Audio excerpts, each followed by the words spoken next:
La paracha Pinras raconte plusieurs événements importants dans l'histoire du peuple d'Israël.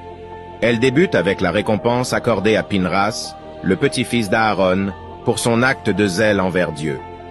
Pinras avait tué Zimri, un prince de la tribu de Shimon, et une princesse midianite, après qu'il se soit livré à une conduite immorale. En récompense de son action, Dieu accorde à Pinras une alliance de paix et le sacerdoce pour lui et sa descendance.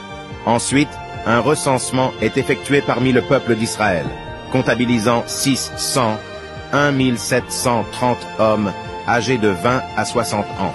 Ce recensement permet de déterminer la répartition de la terre de Canaan entre les différentes tribus et familles d'Israël. Dieu ordonne à Moshe de distribuer la terre par tirage au sort. Au cours de cette période, les filles de Tsélophrad se présentent devant Moshe pour réclamer leur part d'héritage. Leur père était décédé sans laisser de fils, et elles demandent à recevoir le territoire qui lui revient. Dieu approuve leur demande et intègre cette situation dans les lois d'héritage établies par la Torah. Dieu annonce ensuite à Moshe qu'il va rejoindre ses ancêtres, c'est-à-dire qu'il va mourir. Selon les instructions divines, Moshe prend Yehoshua et le présente à toute la communauté. Il impose les mains sur Yehoshua, symbolisant ainsi la transmission de l'autorité et des responsabilités de leadership.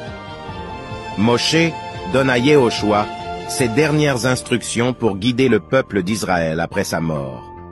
La paracha se termine par une liste détaillée des offrandes quotidiennes et des offrandes additionnelles pour les jours de repos et les fêtes, telles que le Shabbat, Rosh Chodesh, le début du mois, et les fêtes de Pessah, Shavuot, Rosh Hashanah, Yom Kippour, Sukkot et Shemini Atzeret.